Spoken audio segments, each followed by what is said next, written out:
terimalah balasan sebuah pengkhianatan.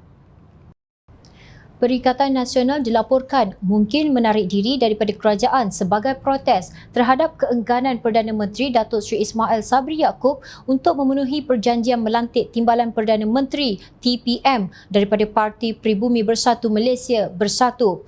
Kekecewaan dalam kepimpinan Perikatan Nasional mencapai titik mendidih selepas pertemuan dengan Ismail Sabri yang dijadualkan berlangsung pada 2.30 petang Khamis 4 Ogos tiba-tiba dibatalkan malam sebelumnya oleh pejabat Perdana Menteri, lapor The Star pada Jumaat 5 Ogos. Akhbar tersebut memetik sumber daripada Bersatu sebagai berkata, pertemuan yang dibatalkan itu akan menjadi usaha terakhir untuk menekan Ismail Sabri berhubung memorandum perjanjian MOA antara Presiden Bersatu Tan Sri Mahyadin Mat Yassin dan Naib Presiden UMNO itu sejurus sebelum penyerahan jawatan Perdana Menteri Malaysia pada Ogos tahun lepas. Delegasi tersebut terdiri daripada Datuk Seri Hamzah Zainuddin dan Datuk Seri Muhammad Azmin Ali Bersatu dan Datuk Seri Taqiyuddin Hassan serta Datuk Seri Dr. Ahmad Samsudin Mohtar daripada PAS. Seorang pemimpin Perikatan Nasional dari Sabah dilaporkan berkata, pilihan untuk menekan butang telah dibincangkan pada mesyuarat seminggu sebelum itu tetapi ia akan dikhaskan sebagai pilihan terakhir jika Perdana Menteri terus enggan memenuhi MOA. Hamzah yang juga Setiausaha Agung Perikatan Nasional dikatakan melahirkan kekecewaan terhadap kekurangan keazaman dan komitmen Perdana Menteri untuk memenuhi syarat perjanjian. Bersatu mendakwa jawatan TPM telah dijanjikan kepada parti tersebut, namun UMNO nampaknya bertegas untuk mengabaikan tuntutan Bersatu itu. Malah Ketua Pergerakan Pemuda UMNO Datuk Dr. Ashraf Wajdi Dusuki dalam beberapa hantaran di Facebook menyindir ugutan Perikatan Nasional itu.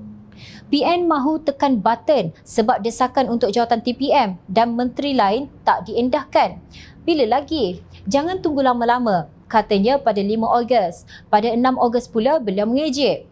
Confirm, PN tak berani tarik balik sokongan. Siapa yakin mereka berani? Ashraf dipercayai mengulas kenyataan Ismail Sabri bahawa kerajaan sedia mengadakan pilihan raya umum jika Perikatan Nasional menarik balik sokongan terhadapnya. Bagaimanapun, Ismail menegaskan mungkin hanya seorang dua pemimpin Perikatan Nasional yang mengeluarkan kenyataan tidak menyokongnya. Kalau bersedia untuk menghadapi pilihan raya, kita akan adakan pilihan raya. Kalau masih lagi kerajaan ini kekal, maka akan pertimbangkan dari segi tarikh pilihan raya mengikut kesesuaian, katanya dipetik bernama. Hakikatnya Bersatu kini sedang menerima balasan akibat pengkhianatan kepada janjinya dengan bekas rakan seperjuangannya dalam Pakatan Harapan. Ahli Parlimen Ampang Datuk Zuraida Kamaluddin yang melompat daripada keadilan ke Bersatu kini melompat sekali lagi. Kini beliau menyertai Parti Bangsa Malaysia PBM dan Ismail Sabri mengekalkan jawatannya sebagai Menteri Perusahaan, Perladangan dan Komoditi. Tuntutan Bersatu dan PN agar portfolio tersebut diserahkan kepada ahli parlimen gabungan itu sebagai kuota jawatan menteri diabaikan oleh Ismail Sabri. Baru-baru ini ahli parlimen Puncak Borneo Datuk Willy Mongin yang juga Timbalan Menteri Perusahaan, Perladangan dan Komoditi turut meninggalkan Bersatu. Beliau menyertai Parti Pesaka Bumi Putera Bersatu PBB. Akibatnya jumlah pemimpin mewakili Bersatu semakin berkurang selepas ahli Parlimen Segamat Datuk Seri Dr. Santara Kumar yang juga Timbalan Menteri Pelancongan, Kesenian dan Budaya turut keluar Bersatu. Mengulas mengenai drama Bersatu dan UMNO ini, ahli Parlimen Pakatan Harapan Pasir Gudang Hassan Karim berkata, apa yang berlaku merupakan balasan kepada mereka yang memungkiri janji. Beliau berkata Parti Bersatu yang diketuai 3 serangkai iaitu Mahyadin, Azmin Ali dan Hamzah seeloknya bermuhasabah dan mengisafi diri tentang untung nasib parti mereka sekarang. Hassan memetik bidalan Melayu yang berkata, mengata dulang pakur sepih, mengata orang aku yang lebih. Katanya Mahyadin, Azmin dan Hamzah mengata Perdana Menteri Ismail Sabri melupai janji. Namun soalan perlu dikemukakan kepada 3 serangkai pemimpin Parti Bersatu itu. Tidakkah dulu ada janji PH di mana Parti Bersatu ada di dalamnya berjanji Tun Dr. Mahathir Mohamad adalah Perdana Menteri sementara iaitu 2 tahun dan selepas itu jawatan Perdana Menteri diserahkan kepada Datuk Seri Anwar Ibrahim. Menurut Hassan, Mahyadin yang jadi Presiden Parti Bersatu ketika itu berusaha menggagalkan perjanjian itu dan berjaya akhirnya dengan langkah syaratan. Lalu beliau pula yang jadi Perdana Menteri ke-8, bukannya Anwar Ibrahim. Begitu juga Azmin Ali. Tidakkah dia semasa PH berkuasa dan Dr. Mahathir Mohamad menjadi Perdana Menteri ke-7 berhujah keras dan berusaha untuk gagalkan Anwar Ibrahim menggantikan Mahathir dengan berkempen supaya Mahathir menjadi Perdana Menteri sehingga penuh penggal Parlimen ke-14, bukannya sekadar 2 tahun. Tetapi akhirnya dengan langkah syaratan, tidakkah Azmin yang membawa 10 orang ahli Parlimen Parti Keadilan meninggalkan keadilan dan PH sehingga kerajaan PH tumbang?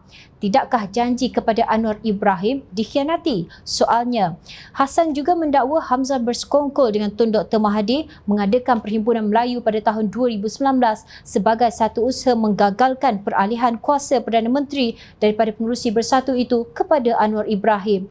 Justru beliau mempersoalkan apakah moral yang ada pada Mahyadin, Azmin dan Hamzah untuk menuntut janji daripada Perdana Menteri Ismail Sabri. Sedangkan 3 serangkai pemimpin Parti Bersatu itu pernah memungkiri janji mereka kepada Anwar Ibrahim, parti-parti dalam Pakatan Harapan dan rakyat yang menyokong Pakatan Harapan dalam pilihan raya umum ke-14 lalu yang inginkan perubahan dan reformasi. Inilah balasan bagi mereka yang memungkiri janji, bidasnya. Demikian nasib Bersatu yang kini terpukul kerana dikhianati oleh gerombolan yang pernah digelar oleh Mahyadin sebagai kleptokrat. Kononnya beliau tidak akan bersekongkol dengan kleptokrat. Tetapi tatkala menuntut jawatan timbalan Perdana Menteri daripada pemimpin UMNO, tidakkah itu bermaksud berkompromi dengan gerombolan yang dianggotai oleh kleptokrat? Negara tidak perlu pemimpin sebegini. Ingat, rakyat sentiasa memerhati.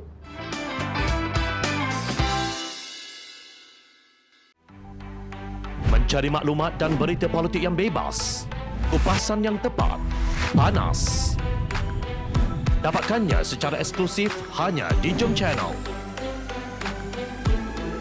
Komitmen kami, rentasan berita Isnin hingga Jumaat. Melalui cara dan isu semasa, kami garapkan secara langsung. Panel-panel berkaliber dan profesional. Interaktif, pandangan anda kami raikan. Jangan lupa bersama kami di setiap hujung minggu dalam edisi khas mingguan. Jom Channel, moving forward, sharing a new experience.